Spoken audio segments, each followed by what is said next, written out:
Iran के राष्ट्रपति इब्राहिम रईसी की एक हेलीकॉप्टर क्रैश में मौत हो गई।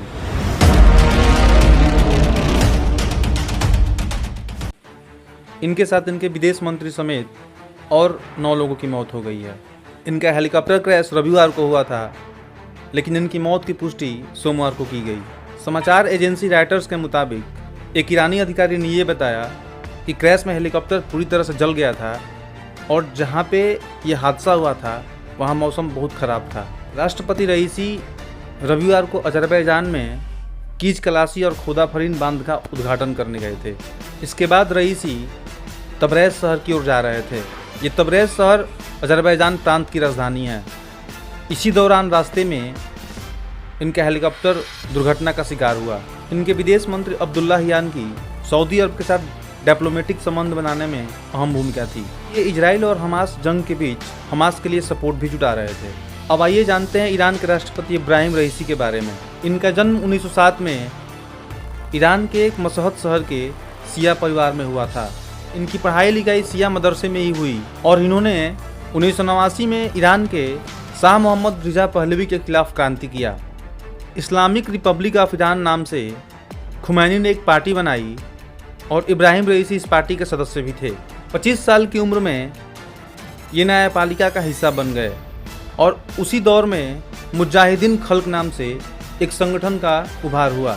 1988 में ईरान के जेल में एक नरसंहार हुआ, जिसकी जांच के लिए एक डेथ कमेटी बनाई गई, जिसमें 4 जजों का पैनल था। उसमें से एक जज इब्राहिम रईसी को बनाया गया और इस दौरान इन्होंने अपने कई विरोधियों को फांसी की सज़ा दिलवाई थी। इसी वजह से इन्हें तेहरान का कसाई भी कहा जाने लगा। 1990 के दशक में रईसी जनरल इंस्पेक्शन ऑर्गेनाइजेशन के मुखिया बनाए गए। ये एजेंसी यह देखती है कि सरकारी एजेंसियां कानूनों का सही ढंग से पालन करती है या नहीं। अगले 10 सालों तक इन्होंने न्यायपालिका में फर्स्ट डिप्टी के तौर पे काम किया। 2014 से 2015 तक इन्हें ईरान का अटॉर्नी जनरल बनाया गया। साल 2019 में इब्राहिम रईसी को ईरान का चीफ जस्टिस बनाया गया और साल 2021 में इब्राहिम रईसी 72% वोट पाकर ईरान के 8वें राष्ट्रपति बनाए गए। अब सवाल ये उठता है कि इब्राहिम रईसी के मौत के बाद ईरान का अगला राष्ट्रपति कौन बनेगा। ईरान के संविधान के मुताबिक अगर किसी राष्ट्रपति की पद पर रहते हुए मौत हो जाती है या वो काम करने के योग्य नहीं होता, तो उस स्थिति में उपराष्ट्रपति को कार्यवाहक राष्ट्रपति बना दिया जाता है। वर्तमान में ईरान के उपराष्ट्रपति मोहम्मद मुखबर है और इन्हें यहाँ का कार्यवाहक राष्ट्रपति बनाया जाएगा। हालांकि यहाँ 50 दिन के भीतर ही चुनाव होंगे। ईरान के राष्ट्रपति को ईरान का दूसरा सबसे शक्तिशाली व्यक्ति माना जाता है। हालांकि राष्ट्रपति की शक्तियाँ बहुत हद तक सीमित होती है। राष्ट्रपति हेड ऑफ गवर्नमेंट होते हुए इनकी जिम्मेदारी संविधान के प्रावधानों को लागू कराना होता है। ईरान के राष्ट्रपति का कार्यकाल 4 साल का होता है और कोई भी व्यक्ति 2 बार से ज़्यादा यहाँ राष्ट्रपति नहीं बन सकता। ईरान का सबसे शक्तिशाली व्यक्ति सुप्रीम लीडर को माना जाता है और इब्राहिम रईसी इस पद के सबसे प्रबल दावेदार थे। इसी वजह से इनकी मौत कहीं न कहीं रहस्यमयी बातें पैदा करती है। साल 2023 में हमास ने इजराइल पर आतंकी हमला किया था और इब्राहिम रईसी ने इस बात को लेकर हमास को शाबाशी भी दी थी। और जब इजराइल ने गाजा पर अपने हमले तेज कर दिए तो ईरान ने इजराइल को धमकी भी दी थी। ईरान खुद इजराइल के खिलाफ कभी सीधी लड़ाई में नहीं कूदा, मगर उसने एक्सेस ऑफ रेजिस्टेंस तैयार करके दिया और उसमें ईरान का प्रॉक्सी गुट भी शामिल था। 1 अप्रैल 2024 को सीरिया में ईरान के वाणिज्यिक दूतावास पर इजराइल ने हमला कर दिया।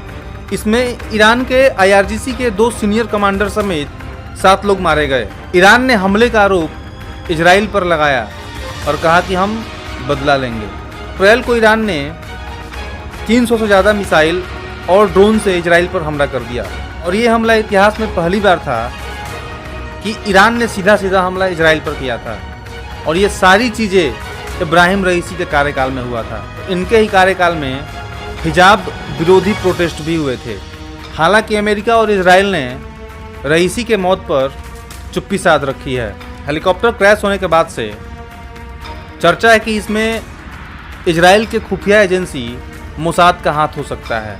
हालांकि ईरान ने अपने आधिकारिक बयान में किसी पर कोई आरोप नहीं लगाया है। एक इजरायली अधिकारी ने न्यूज़ एजेंसी रॉयटर्स को बताया कि इस हादसे से हमारा कोई लेना देना नहीं है। वहीं इजराइल के एक सांसद ने यह भी कहा कि इस हमले से हमारा कोई मतलब नहीं है और इस हमले के बाद ईरान के प्रति हमारा रवैया कभी नहीं बदलेगा। रईसी के मौत से ईरान ने अपने यहाँ 5 दिन का राजकीय शोक ऐलान किया था। वहीं लेबनान और सीरिया ने अपने यहाँ 3 दिन का राजकीय शोक रखा था। कई सोशल मीडिया ऐप्स के माध्यम से ये भी खबरें फैल रही हैं कि इब्राहिम रईसी की मौत एक क्रैश में नहीं हुई है, करवाई गई है, लेकिन ईरान का इस पर कोई अभी आधिकारिक बयान नहीं आया।